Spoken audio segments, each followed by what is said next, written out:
काफी इम्प्रूवमेंट है पहले से, मतलब 80 to 90% इम्प्रूवमेंट है सर। ठीक है, मैं आपको आगे का मेडिसिन भेज। दोस्तों, आपने अभी ये जो कन्वर्सेशन सुना, ये हमारा और हमारा एक पेशेंट का है जिनको पिछले 2 साल से सेक्स रिलेटेड प्रॉब्लम थी। और आज इस वीडियो में ये बताऊंगा कि कैसे इनका सेक्स प्रॉब्लम हम लोगों ने सॉल्व किया, जो कि सिर्फ 2 महीना में लगभग 90% सॉल्व हो चुका है। वो कैसे सॉल्व हुआ, हमारा क्या अप्रोच रहा, हम लोगों ने इनको ऐसी कौन कौन सी मेडिसिन खिलाई जिससे कि इनका प्रॉब्लम एकदम जड़ से समाप्त हो गया। तो आज इस वीडियो में हम लोग ये जानने वाले हैं। तो मैं डॉक्टर सुप्रियोत्ता और आप सभी का फिर से एक बार बहुत बहुत स्वागत है मेरा इस YouTube channel homeo care tips पे। तो दोस्तों, ये जो पेशेंट है ये हमारे पास आए थे लास्ट ईयर दिसंबर में ऑनलाइन कंसल्टेशन के लिए। इनको भी वही कॉमन प्रॉब्लम्स थी जो कि सेक्सुअल प्रॉब्लम्स के अंतर्गत देखी जाती है, like erectile dysfunction, premature ejaculation, lack of libido. तो यही सब प्रॉब्लम्स ये पेशेंट भी फेस कर रहा था। और मेरे पास आने से पहले इनका बहुत जगह से इलाज भी चला। उनमें से 2 बड़े यूट्यूब के सो कॉल्ड होम्योपैथ भी थे जिनका वीडियोस आप लोग बड़ी चाह से देखते हो। मगर दुख की बात यह है कि किसी एक भी होम्योपैथ ने इनका केस को सही से रीड ही नहीं कर पाया, पढ़ ही नहीं पाया। ये जो पेशेंट है ये केस टेकिंग के दौरान बार बार एक ही बात को रिपीट कर रहा था, बार बार एक ही बात को दोहरा रहा था।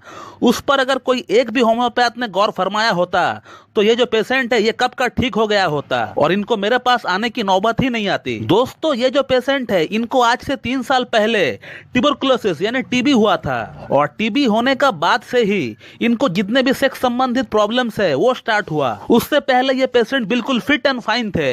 ये पेशेंट बार बार दोहरा रहा था कि मुझे ये प्रॉब्लम्स नहीं थी, लेकिन जब से मुझे टीबी हुआ उसके बाद से ही मुझे ये प्रॉब्लम्स डेवलप हुई है। और उसी के बाद इनको स्टैमरिंग यानी हकलाने का प्रॉब्लम भी स्टार्ट हो गया, जो कि ये पहले नहीं हकलाया करता था। तो सेक्स प्रॉब्लम और स्टैमरिंग ये दोनों ही स्टार्ट हुआ टीबी होने का बाद से, पहले इनको नहीं थी। और जब मैं इस पेशेंट का केस टेकिंग कर रहा था, इस बात को इन्होंने कम से कम 10 बार दोहराया कि सर मैं इससे पहले बिल्कुल भी ठीक था, मुझे कोई भी शारीरिक प्रॉब्लम नहीं थी, लेकिन जब से मुझे टीबी हुआ है उसके बाद से ही ये सारी प्रॉब्लम्स डेवलप हुआ है। और इसी बात से मुझे इस पेशेंट का प्रॉब्लम का जो जड़ था, जो रूट कॉज था, वो मुझे दिख गया था। और वो जड़ है side effect of anti tubercular medication. यानी जब इनको टीबी हुआ था और टीबी के लिए जब इनको एंटी ट्यूबरकुलर मेडिसिन दी गई थी, उसी इंग्लिश मेडिसिन का ये साइड इफेक्ट है। तो अगर आज मेरा ये वीडियो कोई होम्योपैथ देख रहा है तो हमेशा एक चीज को याद रखे, when you ever come across patient who have suffered from bad effects of anti tubercular medication,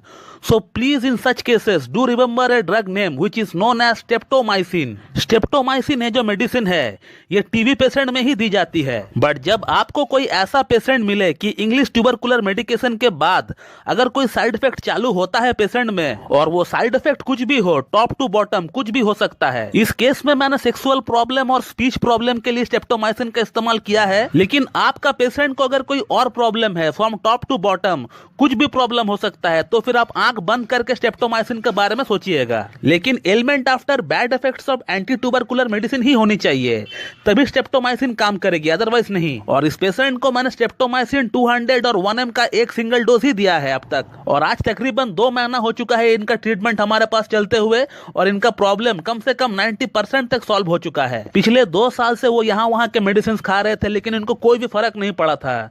लेकिन हमारे पास सिर्फ 2 ही महीना ट्रीटमेंट इनका चला और इनका प्रॉब्लम कम से कम 80 to 90% सॉल्व हो गया। और इसी के साथ इनका जो स्टैमरिंग प्रॉब्लम थी, जो हगलाने का प्रॉब्लम थी, वो भी कम से कम 60 to 70% सॉल्व हो गया। मैं फिर से चाहूंगा कि आप लोग इस पेशेंट का फीडबैक एक बार पूरा सुने। हेलो जी, मैं बोल रहा था जी। डॉक्टर दत्ता जी जी जी। आपका जो ट्रीटमेंट चल रहा है हमारे पास, इरेक्टाइल डिस्फंक्शन, प्रीमैच्योर इजैकुलेशन का, इन शॉर्ट अगर मैं कहूँ सेक्स प्रॉब्लम का जो ट्रीटमेंट चल रहा है 2 महीना से, उसमें कितना इम्प्रूवमेंट आपको हो रहा है? जी डॉक्टर साहब, जो आपका जो मेरा जो चल रहा था दवाई वगैरह, वो तो चल रहा था दिसंबर से, तो बहुत ही अच्छा उसका फीडबैक है मेरे तरफ से। अच्छा। अभी काफी इम्प्रूवमेंट मेरे को इसमें दिख रहा है। अच्छा। पहले जैसे कि काफी दिक्कत था, काफी ये सब मामला में मैंने तो आपको सभी कुछ शेयर किया है। हाँ, शीघ्र पतन का हाँ लैक ऑफ। अभी जो है अभी जो डॉक्टर साहब अभी क्या हो रहा है कि अभी फिजिकल इंटीमेसी का डिजायर बढ़ रहा है, इरेक्शन रह रहा है देर तक, मतलब बहुत सारा पॉजिटिव चीज हो रहा है। अब पहले जैसा नहीं रहा, स्पर्म काउंट भी बढ़ रहा है, काफी अच्छा है। पहले जैसा दिक्कत नहीं है, काफी इम्प्रूवमेंट है पहले से, मतलब 80 to 90% इम्प्रूवमेंट है सर। ठीक है, मैं आपको आगे का मेडिसिन भेज देता हूँ कल। ठीक है, ठीक है, थैंक यू।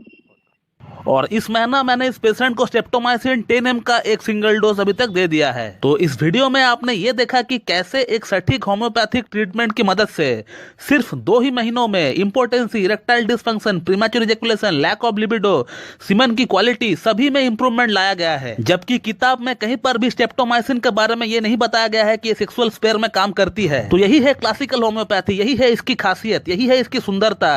यहाँ पहले से कोई भी रेमेडी सेलेक्ट नहीं रहता है हमारे लिए, और इसीलिए होम्योपैथी में medicine case to case, person to person vary करता है। Fixity of ideas doesn't work in homeopathy. जब भी कोई पेशेंट आता है तो हमें नई तरीके से फिर से स्टार्ट करना पड़ता है उसके लिए। तो दोस्तों, मैं इस वीडियो को यहीं पे एंड करता हूं। So thank you very much and have a good day.